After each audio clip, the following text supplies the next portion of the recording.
ભલે ગમે તેટલા સગા હોય, પરંતુ આ 3 પ્રકારના લોકો પાસે પોતાની સ્ત્રીને ક્યારેય એકલી ના મૂકવી, નહીં તો ખૂબ જ પસ્તાવું પડશે.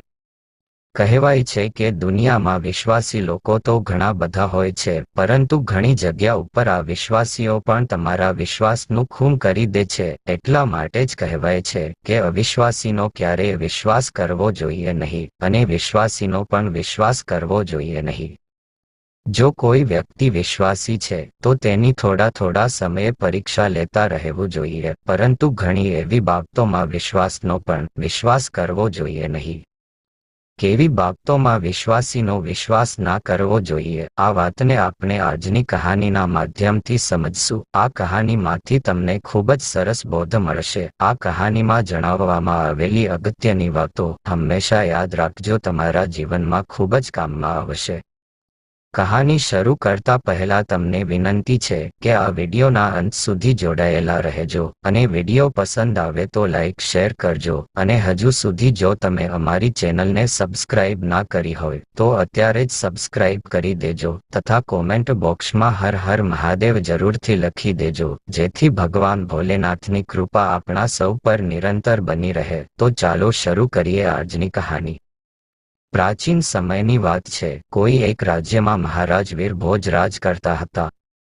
એક દિવસે રાજા ભ્રમણ કરતા કરતા જંગલમાં પહોંચી ગયા. જંગલમાં ફરતા ફરતા તેમની મુલાકાત એક સંન્યાસી સાથે થાય છે. તે સંન્યાસી એક પાખંડી હતો. રાજા સાધુ સંતો પર ખૂબ જ ભરોસો કરતા હતા. તે સાધુને જોઈને રાજાના મનમાં જિજ્ઞાસા ઉઠી. રાજાએ તે સંન્યાસીને પોતાના પરિચય આપ્યો અને તેમને પૂછવા લાગ્યા કે હે સાધુ મહારાજ, તમે તો ખૂબ જ પહોંચેલા લાગો છો. મારી રાણી આ સમયે ગર્ભવતી છે. હું જાણવા માંગુ છું કે તેના કુખેથી પુત્ર જન્મશે કે પુત્રી. સંન્યાસીએ કહ્યું કે હે રાજન, હું એ તો નથી જાણતો કે તમારી રાનીના કોખેથી પુત્ર જન્મશે કે પુત્રી, પરંતુ એટલું જરૂર કહીશ કે જો તમારી રાણીએ પુત્રીને જન્મ આપ્યો તો તમારો સર્વનાશ થઈ જશે.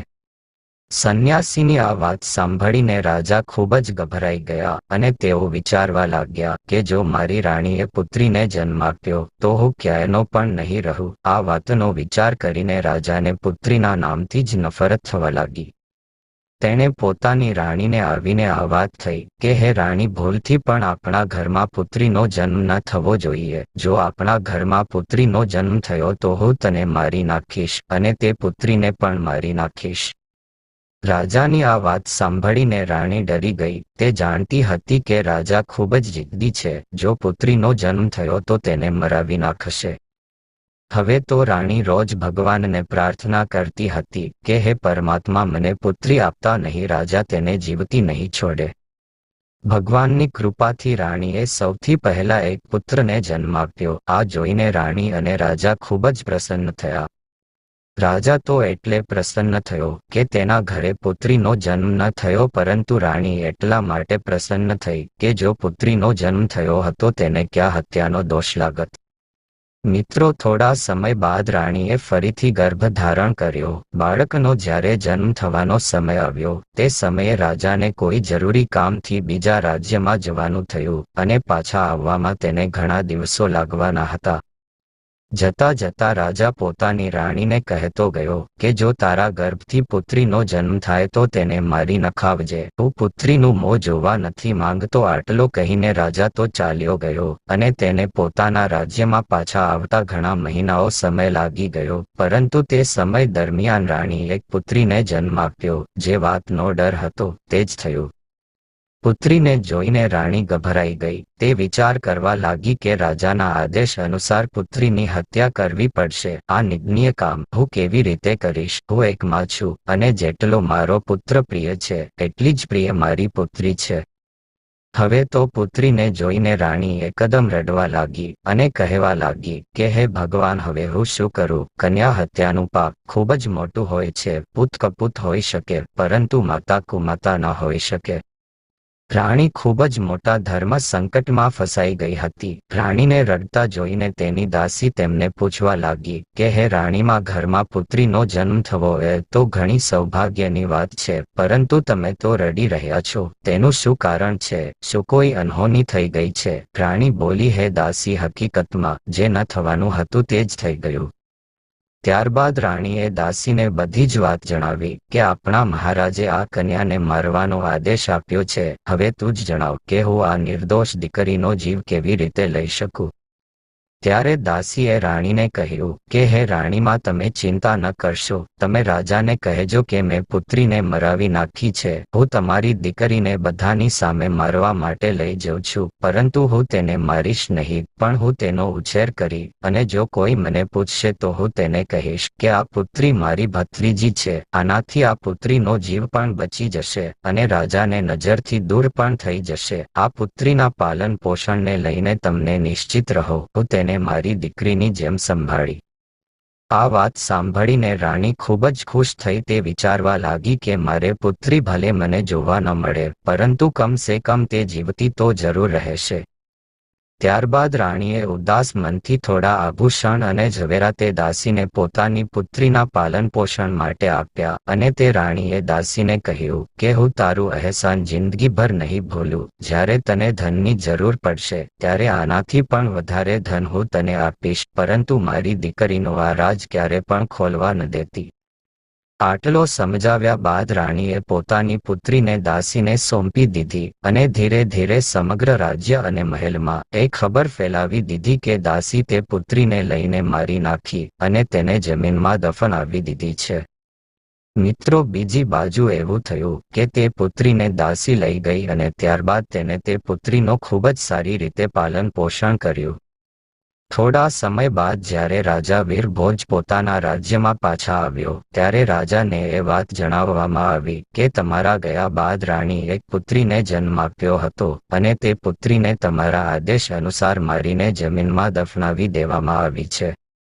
આ વાત સાંભળીને રાજાને ખૂબ જ ખુશી થઈ. બીજી બાજુ દાસી તે પુત્રીને પોતાની ભત્રીજી જણાવીને પાલન પોષણ કરવા લાગી અને તે પુત્રીને જ્યારે રાણીએ જોવાની ઈચ્છા થતી ત્યારે તે દાસી તેને લઈને રાજમહેલમાં આવી જતી.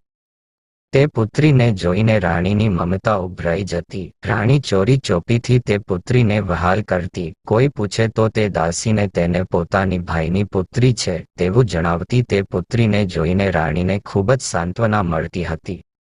બીજી બાજુ રાણીના આદેશથી તે દાસી તેમની પુત્રીના પાલન પોષણમાં કોઈ પણ કમી નહોતી રાખી. હવે ધીમે ધીમે તે દીકરી મોટી થવા લાગી. ધીમે ધીમે તે યુવાન થવા લાગી. તેનું પાલન પોષણ રાજમહેલમાં નહીં પરંતુ એક ગરીબ ઘરમાં થયું હતું, પરંતુ તે છતાં પણ તે એક સુંદર રાજકુમારીની જેમ દેખાતી હતી. જ્યારે તે દીકરી યુવાન થઈ ગઈ ત્યારે દાસીએ તેને રાજમહેલમાં લઈ જવાનું બંધ કરી દીધું. આખો દિવસ દાસીના ઘરમાં જ રહેતી હતી. એક દિવસની વાત છે જ્યારે રાજા વીરભોજ પોતાના નગરનું ભ્રમણ કરવા માટે નીકળ્યા હતા ત્યારે તેમની સવારી તે દાસીના ઘર આગળથી નીકળી. ત્યારે તે પુત્રી પોતાના ઘરની અગાસીમાં સ્નાન કર્યા બાદ પોતાના વાળને શોંકાવી રહી હતી. સુંદર તો તે હતી જ, પરંતુ તે સમયે તે ખૂબ વધારે સુંદર દેખાઈ રહી હતી. હાથી પર બેઠેલા રાજા વીરભોજની અચાનક નજર તે પુત્રી પર પડી. તે દીકરીને જોઈને રાજાને વીજળી જેવો ઝટકો લાગ્યો, કેમ કે તે યુવાન હતી. રાજા તે દીકરીની સુંદરતા પર મોહિત થઈ ગયા. રાજાએ તે સમયે પોતાના મંત્રીને પૂછ્યું કે હે મંત્રી, રાજકુમારી જેવી દેખાવનારી આ કન્યા કોણ છે? મને તો તેના રૂપે ઘાયલ કરી દીધો છે. જલ્દીથી તેની તપાસ કરાવો. મંત્રીએ તપાસ કરાવીને બધી માહિતી રાજાને આપી. મહારાજા, આ કન્યા એક વૃદ્ધ મહિલાની ભત્રીજી છે. આખી રાત રાજાને ઊંઘ ના આવી. વારંવાર જે યુવાન દીકરીનો ચહેરો તેમની આંખોની સામે આવી જતો હતો.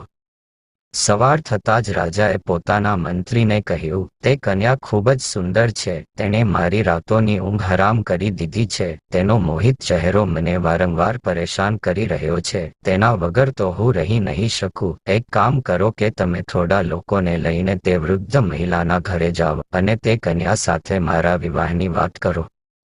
તે જ દિવસે રાજાના કહેવા પર તે મંત્રી થોડા સૈનિકોને લઈને તે પુત્રીનો હાથ માંગવા તે વૃદ્ધ મહિલાના ઘરે જાય છે અને બધી જ વાત જણાવે છે કે અમારા મહારાજ તમારી પુત્રી સાથે વિવાહ કરવા માંગે છે, તમારી પુત્રીને રાજા સાહેબ તેમની રાણી બનાવવા માંગે છે. મંત્રીના મુખથી આ શબ્દો સાંભળ્યા બાદ તે દાસીના એકદમ હોશ ઉડી ગયા. તે દાસી મનમાં ને મનમાં વિચારવા લાગી છે, હે ભગવાન, આ કેવો અનર્થ થવા જઈ રહ્યો છે. હવે હું શું કરું? આ કન્યા તો રાજાની પુત્રી છે અને રાજા તે વાતને જાણતો નથી. તે જ સમયે વૃદ્ધ મહિલાએ મંત્રીને સ્પષ્ટ ઇનકાર કરીને કહી દીધું કે હું એક ગરીબ સ્ત્રી છું, મારી ભત્રીજી રાજા સાહેબને લાયક નથી, એટલા માટે ફરીવાર તમે મારી પુત્રીનો હાથ માંગવા મારા ઘરે આવશો નહીં. ત્યારે મંત્રીએ કહ્યું કે હવે માતું કેવી મૂર્ખ સ્ત્રી છે, રાજાના સાથે પોતાની પુત્રીનો વિવાહ કરાવવાની ના પાડી રહી છે. તમારે તો પોતાની જાતને ભાગ્યશાળી માનવી જોઈએ કે રાજા તમારી પુત્રી સાથે સ્વયં વિવાહ કરવા માટે ઈચ્છા રાખે છે. મંત્રીના વારંવાર કહેવા છતાં પણ તે વૃદ્ધ મહિલાએ પોતાની પુત્રીનો વિવાહ રાજા સાથે કરવા માટેની ના પાડી દીધી. હારી અને થાકીને મંત્રી પાછા ચાલ્યા ગયા અને રાજાને બધી જ વાત જણાવી દીધી કે તે વૃદ્ધ સ્ત્રી પોતાની પુત્રીનો તમારી સાથે વિવાહ કરવાની ના પાડી રહી છે. ફરી વખત રાજાએ બીજા સૈનિકોને વૃદ્ધ મહિલાના ઘરે મોકલ્યા અને તેમના દ્વારા હજારો પ્રકારની લાલચ આપવામાં આવી. એમને ડરાવીને ધમકાવવામાં આવ્યા, પરંતુ મહિલા આ પ્રસ્તાવ માટે રાજી નહોતી. તે વૃદ્ધ મહિલાની જીત જોઈને રાજ એકદમ ગુસ્સામાં આવી ગયો. રાજે તે સમયે આદેશ આપ્યો કે એ વૃદ્ધ મહિલાને પકડીને મારા દરબારમાં લાવવામાં આવે. રાજાનો આદેશ સાંભળીને સૈનિકો જલ્દીથી તે વૃદ્ધ મહિલાના ઘરે ગયા અને તેને પકડીને રાજાના દરબારમાં લઈ આવ્યા. તે વૃદ્ધ મહિલાને બંદી બનાવીને દરબારમાં લાવીને ખૂબ પીટાઈ કરવામાં આવી.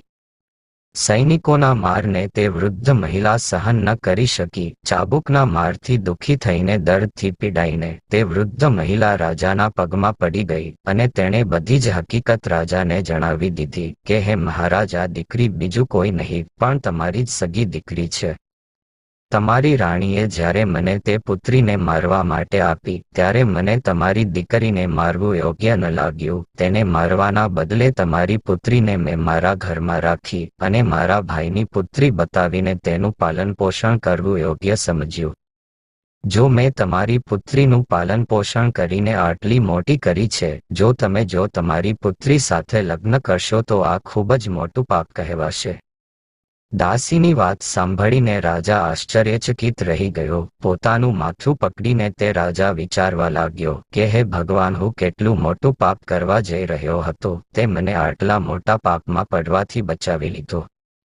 હવે તો રાજા વીરભોજને વધારે ગુસ્સો આવવા લાગ્યો. તેમણે તરત પોતાનો પુત્રને આદેશ આપ્યો કે દીકરીને તું તારી બહેનને જંગલમાં લઈ જઈને તેનું માથું બાંધી નાખજે અને તેને ત્યાં જ દફનાવી દેજે અને પ્રમાણ માટે તેની બંને આંખો કાઢીને મને બતાવજે.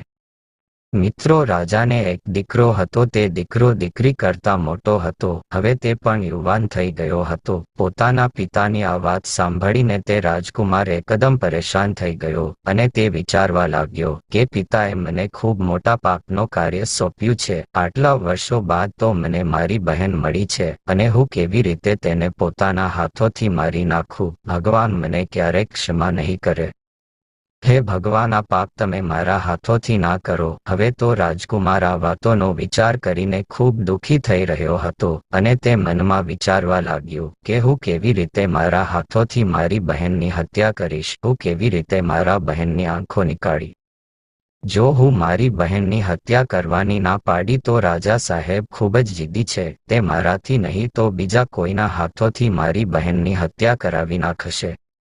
હવે મજબૂર થઈને તે રાજકુમાર પોતાની બહેનને લઈ જંગલ તરફ જવા લાગ્યો, કેમ કે તેને જવાનું હતું. તેના પિતાનો આદેશ હતો. પોતાની બહેનને જંગલમાં લઈ જતા એક ભાઈને પ્રેમ પોતાની બહેન માટે ઉભરાઈ ગયો હતો અને તે પોતાની બહેનને કહેવા લાગ્યો કે હે બહેન, કોઈ પણ સંજોગોમાં હું તારી હત્યા નહીં કરું. હું તને અહીં જ જંગલમાં છોડી દઉં છું.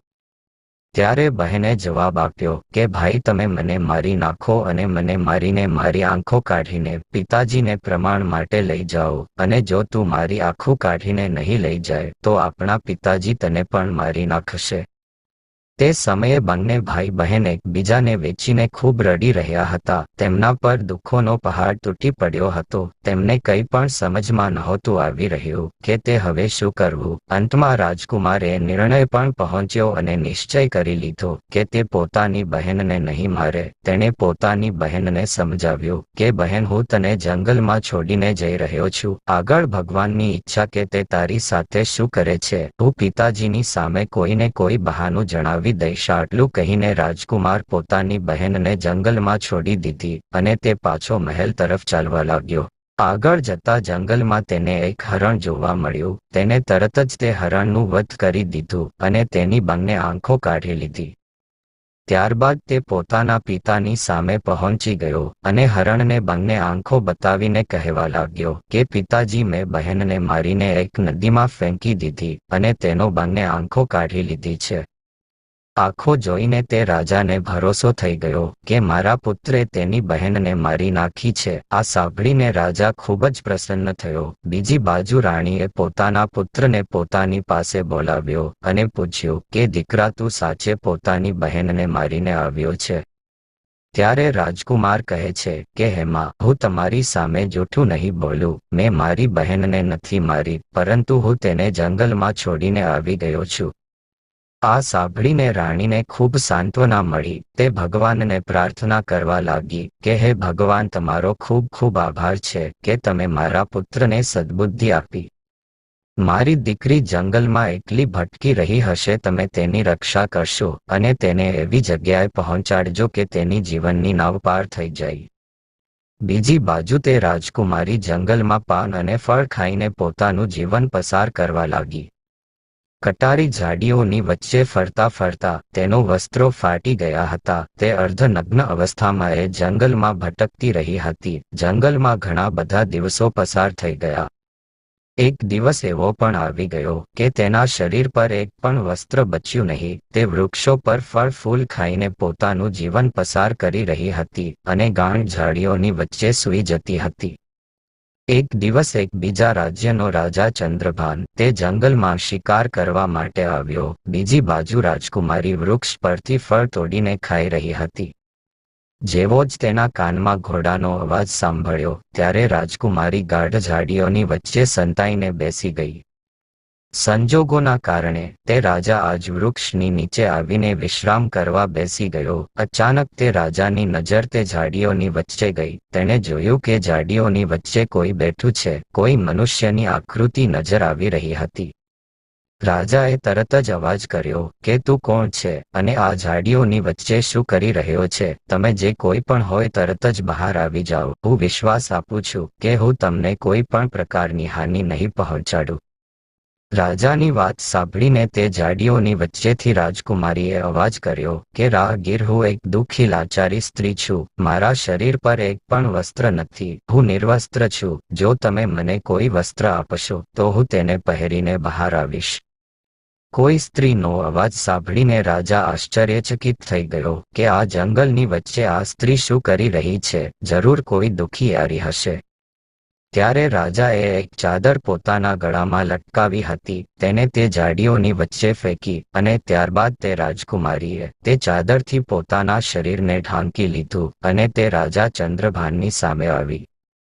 બીજી બાજુ રાજાએ તે સ્ત્રીને સુંદરતાને જોઈ તો તે તેને જોતો જ રહી ગયો અને તે વિચારવા લાગ્યો કે વાહ, આટલી સુંદર સ્ત્રીએ મારી જિંદગીમાં ક્યારેય નથી જોઈ. કોણ તેને જંગલમાં છોડી દીધું છે? આ તો મારી રાણી બનવાને યોગ્ય છે. ત્યારે રાજાએ પોતાના વિશે રાજકુમારીને જણાવ્યું અને કહ્યું કે હે સુંદરી, તું જે કંઈ પણ હોય તેનાથી મને કોઈ મતલબ નથી. હવે હું તને મારી રાણી બનાવવા માંગુ છું. રાજાની વાત સાંભળ્યા બાદ તે રાજકુમારી પણ રાજાની પત્ની બનવા માટે રાજી થઈ ગઈ. કહેવાય છે કે ડૂબતા માણસને એક 3 ખલાનો સહારો જ કાફી છે અને અહીં તો રાજકુમાર હતો જે તેને પોતાની પત્ની બનાવવા માંગતો હતો. રાજા તે રાજકુમારીને પોતાના ઘોડા પર બેસાડીને પોતાના રાજ્યમાં લઈ આવ્યો અને સૌપ્રથમ પોતાના પિતા સમાન એક વૃદ્ધ મંત્રીના ઘરે પહોંચ્યો અને તે રાજકુમારીને તેના ઘરે મૂકી આવ્યો. તેને કહ્યું કે કાકા, તમે એવું સમજો કે આ તમારી દીકરી છે અને હું તેની સાથે વિવાહ કરીશ તો લોકો વિચારશે કે રાજા કોઈ કુંવારી કન્યાને ભગાવીને લઈ આવ્યો છે. તેનાથી મારી માન અને પ્રતિષ્ઠા પર ઠેસ પહોંચશે. હું તેની સાથે વિધિપૂર્વક લગ્ન કરીને મારા મહેલમાં લઈ જવા માંગુ છું. ત્યાં સુધી તમારા ઘરે તમારી દીકરી બનીને રહેશે અને આવતીકાલે હું ઘણા લોકો સાથે તમારા ઘરે આ સ્ત્રીનો હાથ માંગવા માટે આવીશ અને તેની સાથે વિવાહ કરી મારા ઘરે લઈ જઈશ.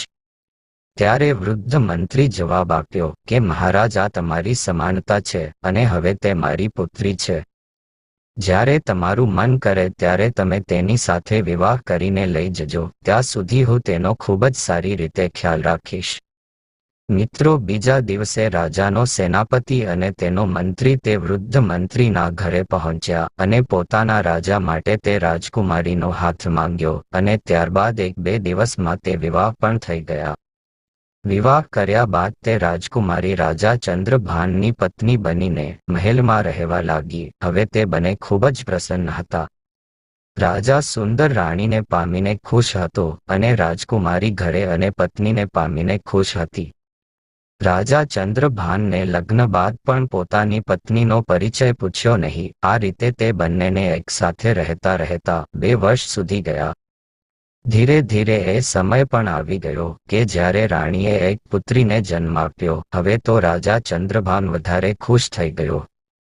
એક દિવસ રાજા પોતાની રાણીને પૂછ્યું કે હે પ્રિય, હવે આપણે બંને એક પુત્રના માતા પિતા બની ગયા છીએ. આપણો સંબંધ અતૂટ થઈ ગયો છે. હવે તમે મને તમારા કુળ, ખાનદાન અને તમારા અતીત વિશે જણાવો. ત્યારે રાજકુમારીએ તેમની વાતને ટાળી દીધી. આ રીતે ઘણા બધા વર્ષો વીતી ગયા. થોડા સમય બાદ રાણીએ ફરીથી એક પુત્રને જન્મ આપ્યો. ત્યારે રાજાએ ફરીથી પોતાની રાણીને સમક્ષ તે વાતને મૂકી.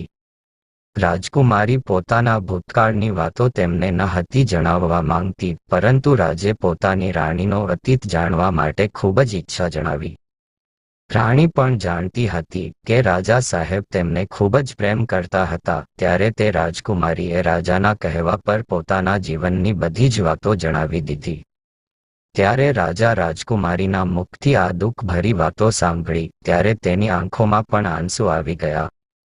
રાજા રાણીના પિતાને ધિક્કારવા લાગ્યો. ત્યારબાદ તે રાણીને કહેવા લાગ્યો કે રાણી, હું તમને તમારા પિતાજીને પાસે મળવા માટે લઈ જવું તો શું તમે મારી સાથે આવશો? તે રાજકુમારી પોતાના પિતાને મળવા માટેની ના પાડી દીધી. રાજાએ ખૂબ જ આગ્રહ કર્યો કે તારે એક વખત પોતાના પિતાને જરૂર મળવું જોઈએ. રાજાના વારંવાર કહેવા પર તે રાણી પોતાના પિતાને મળવા માટે રાજી થઈ ગઈ. બીજા દિવસે રાજાએ રાજા વીરભોજના રાજ્યમાં જવા માટે નક્કી કર્યું. રથને શણગારવામાં આવ્યો. જવા માટેની બધી તૈયારીઓ થઈ ગઈ. રાજાની પાસે એક જરૂરી કામ આવી ગયું. રાજાને ખૂબ જ જલ્દીથી એક બીજા શહેરમાં જવાનું હતું. ત્યારે રાજાએ તેના મંત્રી અને તેના પતિને કહી દીધું કે તમે એક સેનાની ટુકડી લઈને રાણીના સાથે જાઓ. હું મારું કામ પતાવીને ત્યાં જ આવી જઈશ. આ રીતે રાજા ચંદ્રભાન અને સૈનિકોને સાથે પોતાની રાણીને રાજા વીરભોજને ત્યાં મોકલાવી દીધી. તેણે જાણીને સમજાવી દીધી કે પોતાના પિતાને ત્યાં જઈને તું ગભરાતી નહીં. હું તમારા પહોંચ્યા પહેલા જ તારા માતા પિતાની પાસે પહોંચી જઈશ. બીજી બાજુ રાજાના સૈનિકો અને મંત્રીઓને સેનાની ટુકડી લઈને તે રાણીને સાથે રાજા વીરભોજના રાજ્ય તરફ જવા રહેવાના થઈ ગયા. રાજા ચંદ્રભાનના રાજ્યથી રાજા વીરભોજનું રાજ્ય ખૂબ જ દૂર હતું. એટલા માટે જતા જતા રસ્તામાં રાત પડી ગઈ. એક જગ્યાએ તેમને તંબુ લગાવીને વિશ્રામ કરવાનું નક્કી કર્યું.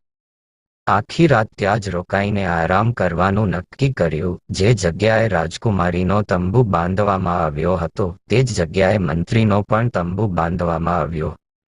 બાજુમાં મંત્રીનો તંબુ જોઈને રાજકુમારી કહેવા લાગી કે શું તમે જાણો છો કે હું રાજાની રાણી છું અને એક રાજાની પત્ની પણ છું, તો મારી બરાબર તમારો તંબુ કેમ લગાવ્યો છે? તમે તમારા તંબુ ઉઠાવીને કોઈ બીજી જગ્યાએ બાંધી દો.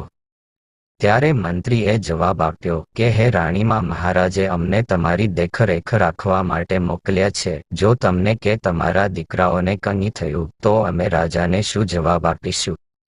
અહીં એક બાજુ રાજકુમારીના વારંવાર ના પાડવા છતાં પણ મંત્રી માન્યો નહીં. બીજી બાજુ સાંજે બધાએ ભોજન કર્યું. બધા જ ચાલીને આવ્યા હતા એટલે થાકી ગયા હતા, એટલે તે બધા જલ્દીથી સૂઈ ગયા. રાત્રિના બીજા પોરમાં તે મંત્રી હતો તે રાજકુમારીના તંબુમાં ઘૂસી ગયો. જેવો જ મંત્રી રાજકુમારીના તંબુમાં ઘૂસ્યો ત્યારે તરત રાજકુમારી એકદમ ઉઠીને ત્યાં બેસી ગયા. રાણી તે મંત્રીની ખરાબ માણસને જાણી ગયા. હવે રાણીને ખબર પડી હતી કે તે મંત્રીના દિમાગમાં કોઈને કોઈ પ્રકારની ખોટ છે. જેવો જ મંત્રીને પોતાના તંબુમાં જોયો ત્યારે રાણી જ્યોતિ જલાવી અને કહ્યું કે ખબરદાર, જો તમે મને સ્પર્શ પણ કરે છે તો મારા તંબુમાંથી અત્યારે જ બહાર નીકળી જાઓ. રાણીએ તે મંત્રીને વારંવાર પોતાના તંબુમાંથી બહાર નીકળવા માટે કહ્યું, પરંતુ મંત્રી કોઈ પણ પ્રકારની વાત માની નહીં. મંત્રી ધીમે ધીમે આગળ વધી રહ્યો હતો ત્યારે રાણીએ જવાબ આપ્યો કે મંત્રી, શું તને અંદાજો છે કે તું આ શું કરવા જઈ રહ્યો છે? તું અત્યારે જ આ તંબુમાંથી બહાર નીકળી જા. રાણીની વાતને તેમ મંત્રીએ નજર અંદાજ કરી દીધી. ત્યારે તે સમયે તે રાણીએ પોતાના મોટા પુત્રને તે મંત્રીને સામે ઊભો કરી દીધો. પછી રાણીએ તેમ મંત્રીને ભગવાન અને પોતાના પુત્રના સોગંદ આપ્યા છે, છતાં પણ તે મંત્રી પાછો જવા માટે તૈયાર ન હતો. તે મંત્રીના દિમાગમાં શેતાન ઘૂસી ગયો હતો. તે વાસનામાં આંધળો થઈ ગયો હતો. તે સમયે તેને કંઈ પણ દેખાઈ નહોતું રહ્યું. તેના દિલ અને દિમાગમાં રાણીનો સુંદર ચહેરો ઘૂસી ગયો હતો. મંત્રી આગળ વધ્યો અને તલવાર કાઢીને રાણીના મોટા દીકરાનું માથું ધડથી અલગ કરી દીધું. પોતાના પુત્રનું માથું કપાયા બાદ તે રાણી સમજી ગઈ કે આ દુષ્ટ મંત્રી હવે માનશે નહીં. ત્યારે પોતાની લાજ બચાવવા માટે રાણીએ નરમ સ્વભાવ કરીને કહ્યું કે તમે થોડીવાર થોભી જાઓ, હું હમણાં જ આવું છું. ત્યારબાદ તમારા મનમાં જે હોય તે તમે કરી લેજો. આટલું કહ્યા બાદ રાણી પોતાના તંબુમાંથી બહાર નીકળી ગઈ અને ત્યાંથી ભાગીને જંગલમાં ચાલી ગઈ. સવાર પડતા રાણી જંગલમાં છુપાઈને રહી. જ્યારે સવાર થતાં તે ત્યાંથી પોતાના તંબુમાં આવી ત્યારે તેણે જોયું કે પોતાના પુત્રનું માથું ત્યાં કપાઈને પડ્યું હતું અને તેનો ધડ અલગ પડ્યું હતું. પોતાના પુત્રની લાશ જોઈને રાણીની હાલત વધારે ખરાબ થઈ ગઈ, પરંતુ તે કંઈ પણ કરી શકે તેમ નહોતી. તે શેતાનની સામે તે લાચાર હતી. પોતાના પુત્રની મૃત્યુથી તે દુઃખી થઈને તે રાણી તે મંત્રીની સાથે આગળ ચાલવા લાગી. ચાલતા ચાલતા સાંજ પડી ગઈ અને તે કોઈ એક બીજી જગ્યાએ રોકાઈ ગયા. બીજી રાત્રિ માટે તૈયાર તંબુ બાંધવામાં આવ્યા ત્યારે રાણીના તંબુની પાસે જ સેનાપતિનો તંબુ બાંધવામાં આવ્યો. ત્યારે રાણીએ તેના પતિને બોલાવીને કહ્યું કે તમે તમારા તંબુને અહીંથી દૂર બાંધી દો. ત્યારે સેનાપતિ જવાબ આપ્યો કે હે રાણીમાં, મારી જવાબદારી છે કે હું તમારી રક્ષા કરું. રાણીના વારંવાર ના પાડવા છતાં પણ એ સેનાપતિ પોતાનું તંબુ ત્યાંથી હટાવ્યું નહીં. હવે રાજકુમારીને બધું જ સમજાઈ ગયું હતું. આ વાતોનો વિચાર કરીને ચિંતામાં રહીને તે રાણી આખી રાત ઊંઘ્યા નહીં. જ્યારે અડધી રાત થાય છે ત્યારે તે સેનાપતિને દિમાગમાં વાસનાનો શેતાન જાગી ઉઠ્યો. તે સેનાપતિ અડધી રાતે રાણીના સમૂહમાં ઘૂસી ગયો. ત્યારે રાણીએ તે સેનાપતિને પણ પડકારીને કહ્યું કે તું જાણતો નથી કે હું કોણ છું? તને ખબર હોવી જોઈએ કે હું એક રાજાની પત્ની છું અને રાજાની પુત્રી. પણ જો આ બધું જાણવા છતાં પણ તું મારા જ તંબુમાં ઘૂસી આવ્યો છે, તું અત્યારે જ મારા તંબુમાંથી બહાર નીકળી જા. તે દૃષ્ટિ સેનાપતિ પછી ક્યાં માનવાનો હતો? તેના હૃદયમાં તો કામવાસના ઉત્પન્ન થઈ ગઈ હતી. તે કામવાસનાના ચક્કરમાં આંધળો થઈ ગયો હતો. એટલા માટે રાણીના વારંવાર જણાવ્યા છતાં પણ એ સેનાપતિએ રાણીની એક પણ વાત માની નહીં. જ્યારે તે રાણી તરફ આગળ વધવા લાગ્યો ત્યારે તે રાણીએ પોતાના નાના પુત્રને તે સેનાપતિની સામે ઊભો કરી દીધો અને તેને સોગંદ આપી કે તને મારા પુત્રની સોગંદ છે, જો તે મારા પર ખરાબ નજર નાખી તો. રાણીની આ વાત સાંભળીને તે સેનાપતિએ પોતાના મયાનમાંથી તલવાર બહાર કાઢી અને તેના નાના પુત્રના માથાને ધડથી અલગ કરી દીધો. આ રીતે રાણીના બીજા પુત્રનું પણ માથું કપાઈ ગયું. ત્યારે તે સમયે રાણીએ કહ્યું કે હે સેનાપતિ, તમે થોડીવાર માટે થોભી જાઓ, હું હમણાં જ આવું છું. ત્યારબાદ તમારી જેમ ઈચ્છા હોય તે તમે મારી સાથે કરી લેજો. ત્યારબાદ રાણી ત્યાંથી ભાગી ગઈ અને તે જંગલમાં પહોંચી ગઈ. આગળ જઈને એક ઊંડી નદીને તેને જોવા મળી. હવે રાણીએ મનમાં દ્રઢ નિશ્ચય ઘરે લીધો કે હવે મારા સંતાન નથી, મારા પુત્ર નથી રહ્યા, તો એવામાં હું જીવીને શું કરીશ? આવો નિર્ણય કરીને તે મરવાના ઉદ્દેશથી નદીમાં કૂદી પડી. પરંતુ પાણીનો વહાવો એટલો બધો તેજ હતો કે જેવી જ રાણી તે નદીમાં કૂદી ત્યારે પાણીનો પ્રવાહ તેને પોતાની સાથે લઈ ગયો. જંગલના એક કિનારે તે નદી વહી રહી હતી. નદીમાં વહેતા વહેતા તે જંગલના એક કિનારે પહોંચી ગઈ. સવાર પડી ગઈ હતી. તે કિનારે બે સંન્યાસી મહાત્મા પોતાના ગુરુના વસ્ત્રો ધોવા માટે આવ્યા હતા. તે સમયે તે સંન્યાસી મહાત્માઓએ જોયું કે કોઈ સ્ત્રી નદીમાં વહીને પોતાની તરફ આવી રહી છે.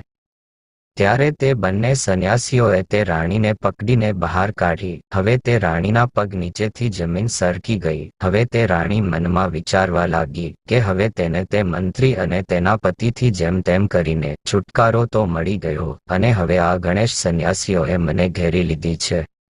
તે બંને સંન્યાસીઓએ તે રાણીને પગલી ક્યાં સુધી. આટલું કહેતા અચાનક બીજા 4 સંન્યાસી મહાત્મા ત્યાં આવી પહોંચ્યા. હવે તો તે રાણી વધારે ગભરાઈ ગઈ અને તે વિચારવા લાગી કે હવે તો હું અહીં વધારે મુસીબતમાં ફસાઈ ગઈ છું. હવે શું થશે? તે રાણી એટલી બધી સુંદર હતી કે તેને જે કોઈ પણ જોતું હતું તે પાગલ થઈ જતું. હવે તે મહાત્માઓ એકબીજા સાથે લડવા લાગ્યા, એકબીજા સાથે મૂકી કરવા લાગ્યા, એકબીજાને ધક્કો મારતા તે કહેવા લાગ્યા કે આ રાણી તો મારી છે. આખરે અંતમાં મહાત્માઓએ એ વાત પર સંમતિ આપી, એવું કરીએ કે આપણા સૌ વચ્ચે કોઈ પણ નિર્ણયો નહીં આવે. આપણે આપણા ગુરુજી પાસે રાણીને લઈને જઈએ, એ જ આપણો યોગ્ય નિર્ણય કરશે. પોતાના ગુરુ પાસે તે રાણીને લઈ ગયા અને પોતાની ઈચ્છાને વ્યક્ત કરી. પોતાના શિષ્યોને એક સ્ત્રી માટે એકબીજાની સાથે ઝઘડતા જોઈને તે ગુરુ સમજાવવા લાગ્યા. તે સંન્યાસીઓના જે ગુરુ હતા તે ખૂબ જ વિદ્વાન હતા અને તપસ્વી સંત હતા. ગુરુજીએ તે સ્ત્રીને જોઈને કહી દીધું કે આ સ્ત્રી કોઈ રાજઘરાનાની છે. ત્યારબાદ તેમને પોતાના શિષ્યોને સમજાવ્યું, હે શિષ્યો, તમે 6 ભાઈઓ છો અને તમારે કોઈ પણ બહેન નથી. તમે એક કામ કરો, આ સ્ત્રીને પોતાની બહેનના રૂપમાં સ્વીકાર કરી લો. જો તે તમારી બહેન બનીને આશ્રમમાં રહેશે તો એક દિવસ તમારી જિંદગી બદલાઈ જશે. આ પ્રકારે પોતાના ગુરુના સમજાવ્યા બાદ આ વાત તેમના સમજમાં આવી ગઈ. ત્યારે તેમણે તે રાણીને પોતાની બહેન બનાવી દીધી. તે સાધુએ રાણીના પિતા રાજા વીરભોજના રાજ્યમાં જ રહેતા હતા. હવે તે રાજકુમારીને ખબર પડી ગઈ હતી કે તે પોતાના પિતાના રાજ્યમાં પ્રવેશ કરી ગઈ છે, જેના રાજા તેના પિતા વીરભોજ છે. રાણી તે મહાત્માઓના આશ્રમમાં રહેવા લાગી. તે 6 મહાત્મા તેમને પોતાની બહેનની જેમ રાખતા હતા. બીજી બાજુ રાજા ચંદ્રભાન પોતાના મંત્રી, સેનાપતિ અને સેનાને આવીને મળ્યો. ત્યારે તેણે ત્યાં પોતાની પત્ની અને પુત્રોને જોયા નહીં. ત્યાં આવીને રાજાએ સેનાપતિ અને મંત્રીને પોતાની પત્ની અને પુત્રો વિશે પૂછ્યું. ત્યારે મંત્રી અને સેનાપતિ એક જ સૂરમાં કહેવા લાગ્યા, હે મહારાજ, અમને ક્ષમા કરો. તમારી રાણી નહોતી પણ એક ડાકણ હતી. તમારા બંને પુત્રોને મારી નાખ્યા બાદ તે રાણી અહીંથી ભાગી ગઈ.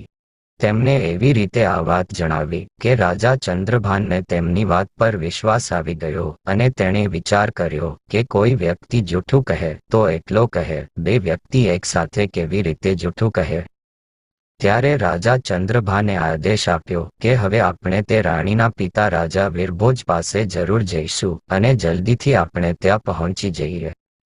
બીજી બાજુ રાજા ચંદ્રભાન તેના સેનાપતિ અને મંત્રીની સાથે રાજા વીરભોજ પાસે પહોંચી જાય છે. રાજકુમારીએ પોતાના 6 સંન્યાસી ભાઈઓને કહ્યું, તમે બધા રાજાની પાસે જાઓ અને રાજાને કહેજો કે અમારી બહેન તમારા દરબારમાં એક કથા સંભળાવવા માંગે છે.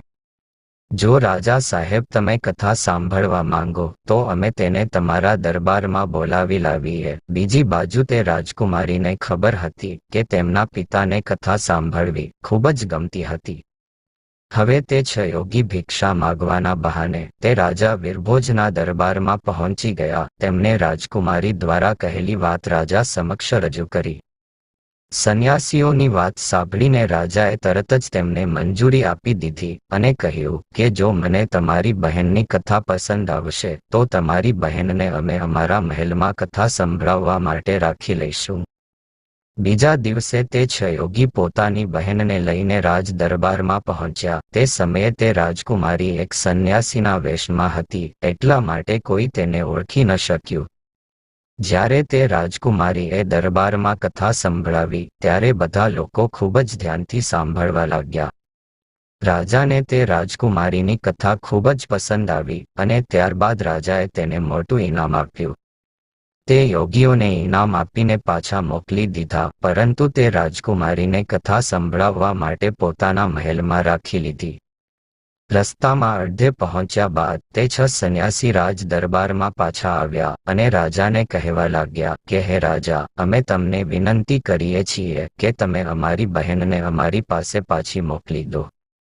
જ્યારે તમને કથા સાંભળવાની ઈચ્છા થશે ત્યારે અમે તેને તમારી પાસે લઈ આવીશું, કેમ કે તે બાળપણથી જ અમારી સાથે મોટી થઈ છે.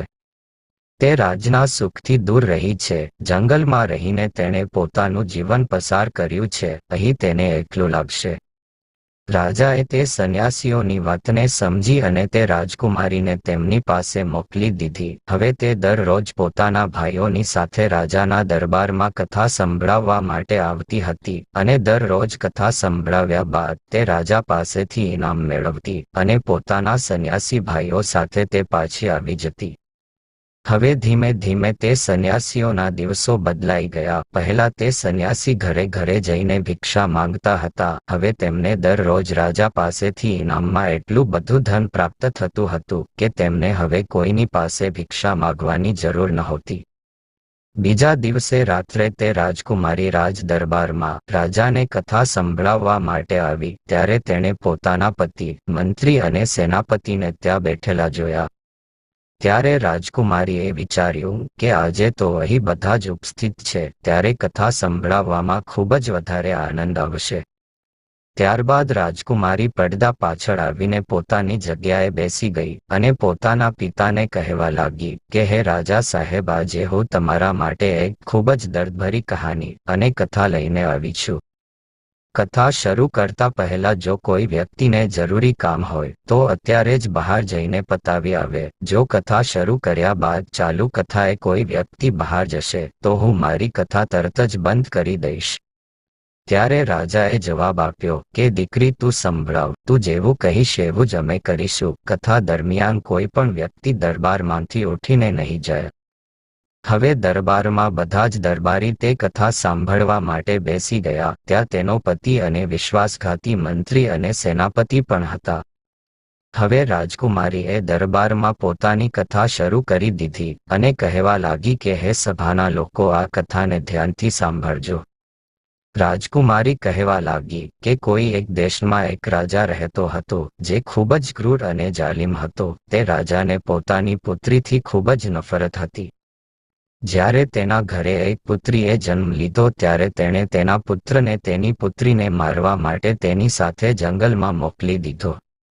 રાજાએ પોતાના પુત્રને આદેશ આપ્યો હતો કે તેની પુત્રીને મારીને તેની આંખો કાઢીને લઈ આવજે અને તેની આંખો કાઢીને મને બતાવજે.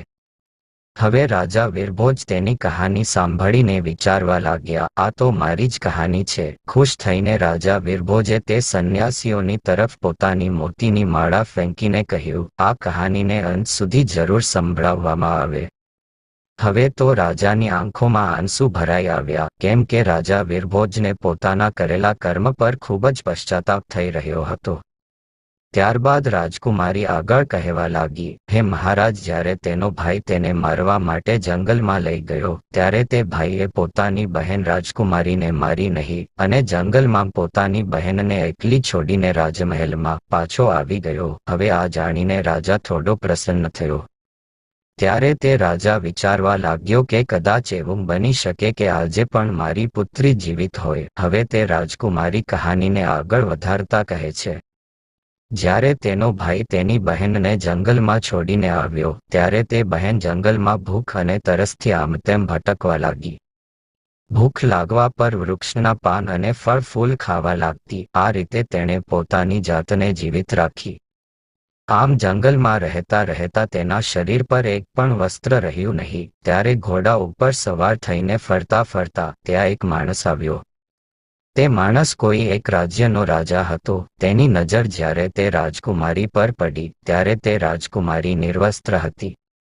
તે રાજાએ તે રાજકુમારીને તેનું શરીર ઢાંકવા માટે પોતાની ચાદર આપી અને ત્યાંથી તેને પોતાના નગરમાં લઈ આવ્યો અને કંઈ પણ જાણ્યા વગર રાજાએ તે રાજકુમારી સાથે લગ્ન કરી લીધા.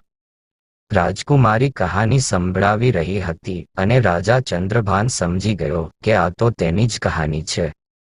ત્યારબાદ તેણે ખુશ થઈને એક મોતીની માળા સંન્યાસીઓની તરફ ફેંકી અને કહ્યું કે આ કહાનીને ચાલુ રાખવામાં આવે અને આ કહાનીને અંત સુધી જરૂર સંભળાવવામાં આવે. ત્યારબાદ આગળ તે રાજકુમારી કહેવા લાગી. હવે તે રાજકુમારી એક રાજાની રાણી બની ગઈ હતી. રાજાની રાણી બન્યા બાદ તેની કુખેથી 2 દીકરાઓનો જન્મ થયો. એક દિવસે તેના પતિએ તેની પત્નીને તેના જીવનની બધી જ ભૂતકાળની ઘટનાઓ પૂછી કે તું કોણ છે અને તે જંગલમાં તું નિર્વસ્ત્ર કેમ ભટકી રહી હતી. ત્યારે તે રાણીએ પોતાના પિતાની કરતૂત તેના પતિને જણાવી.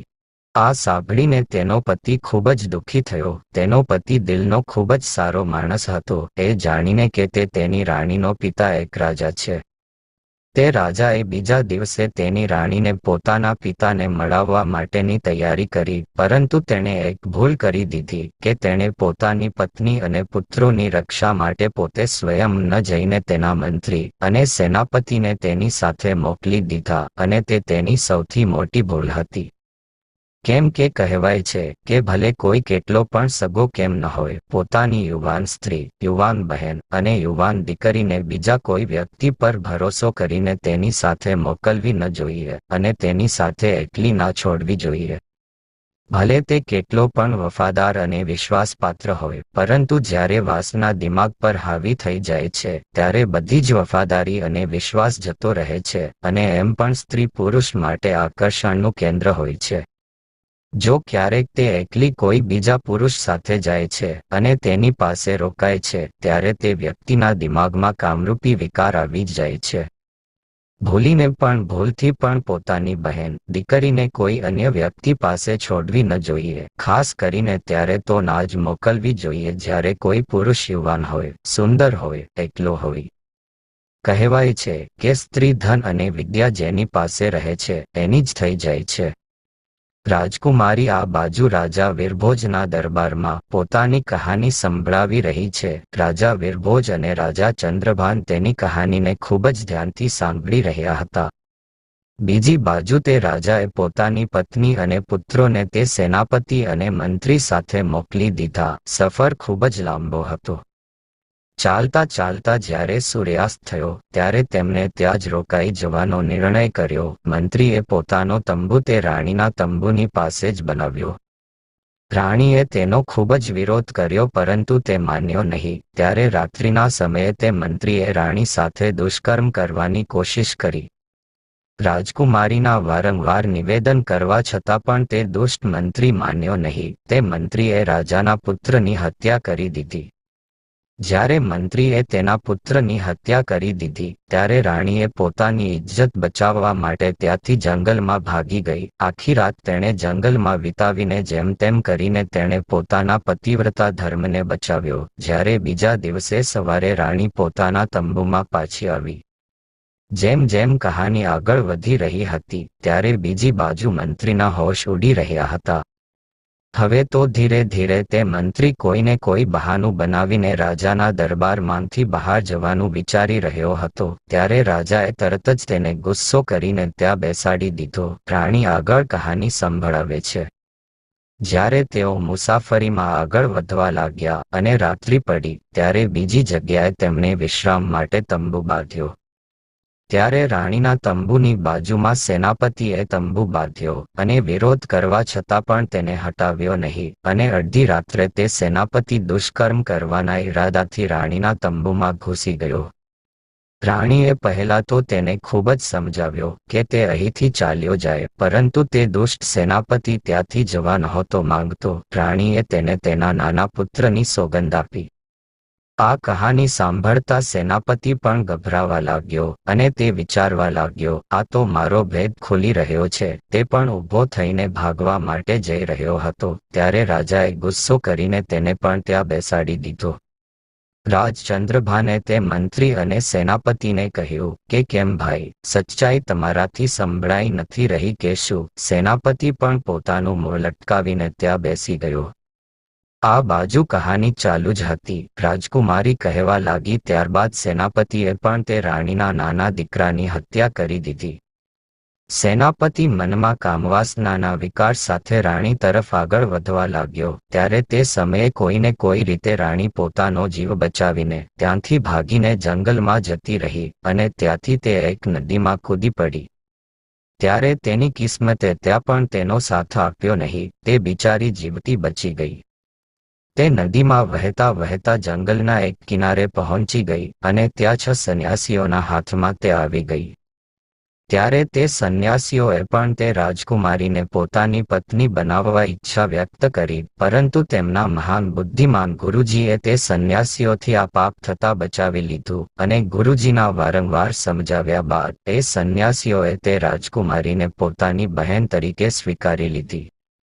ત્યારે તે ભાઈ બહેન તે નગરના રાજાના રાજ દરબારમાં દરરોજ કથા સંભળાવવા માટે આવવા લાગ્યા. મિત્રો, આટલી કહાની સંભળાવ્યા બાદ તે રાજકુમારી પોતાનો ઘૂંઘટ હટાવીને તે રાજાની સામે આવી ગઈ. પોતાની પુત્રીને જોઈને રાજા વીરભોજ ઓળખી ગયા અને બીજી બાજુ પોતાની પત્નીને જોઈને રાજા ચંદ્રભાનની આંખો ભરાઈ આવી. પોતાની પત્નીને સામે જોઈને રાજા ચંદ્રભાન ખૂબ જ પ્રસન્ન થયો, પરંતુ પોતાના પુત્રોના મૃત્યુનું દુઃખ તેને ખાઈ રહ્યું હતું. રાજા ચંદ્રભાન રાજા વીરભોજ પાસે આજ્ઞા માગવા લાગ્યો કે, હે મહારાજ, મારો મંત્રી અને સેનાપતિ મારા શત્રુ છે, તેમને હું સ્વયં દંડ આપવા માગું છું. અને તે જ રીતે રાજા ચંદ્રભાને તે દુષ્ટ મંત્રી અને સેનાપતિના મસ્તક ધડથી અલગ કરાવી દીધા. પાપીઓને તેમના કર્મોનો દંડ મળી ગયો હતો. બીજી બાજુ રાજા વીરભોજ પોતાની પુત્રીને ભેટી પડ્યા અને વારંવાર પોતાના કરેલા કર્મો માટે તેની પાસે ક્ષમા માગવા લાગ્યા. પુત્રીએ પોતાના પિતાને માફ કરી દીધા. આ રીતે રાજકુમારી પોતાના પતિ સાથે પોતાના પિતાના ઘરે મહેલમાં થોડા દિવસો માટે રોકાઈ ગઈ. ત્યારબાદ રાજા વીરભોજે ખૂબ જ આનંદથી પોતાની પુત્રીને વિદાય આપી. રાજા ચંદ્રભાન પોતાની પત્નીને લઈને પોતાના નગરમાં પાછો આવી ગયો અને ખૂબ જ આનંદથી જીવન જીવવા લાગ્યો. થોડા સમય બાદ રાણીએ બીજા 2 પુત્રોને જન્મ આપ્યો. મિત્રો, ભગવાન જેના પણ પક્ષમાં હોય છે તેનો કોઈ પણ વ્યક્તિ વાળ વાંકો કરી શકતો નથી. ભલે ને કોઈ કેટલો પણ પ્રયત્ન કરી લે, કોઈ તેને મારી શકતો નથી. મૃત્યુ, જીવન, મરણ આ વિધાતાના હાથમાં હોય છે, માણસના હાથમાં કંઈ પણ હોતું નથી. તો મિત્રો, આજની કહાની તમને કેવી લાગી તે કોમેન્ટ કરીને જરૂર જણાવજો અને વિડીયો પસંદ આવ્યો હોય તો લાઈક અને શેર કરજો તથા ચેનલ પર નવા હોય તો ચેનલને સબસ્ક્રાઇબ જરૂરથી કરજો. મિત્રો, ફરી મળીશું એક નવા વિડીયો સાથે. ત્યાં સુધી બધા દર્શક મિત્રોને જય ભારત, જય જવાન, જય માતાજી.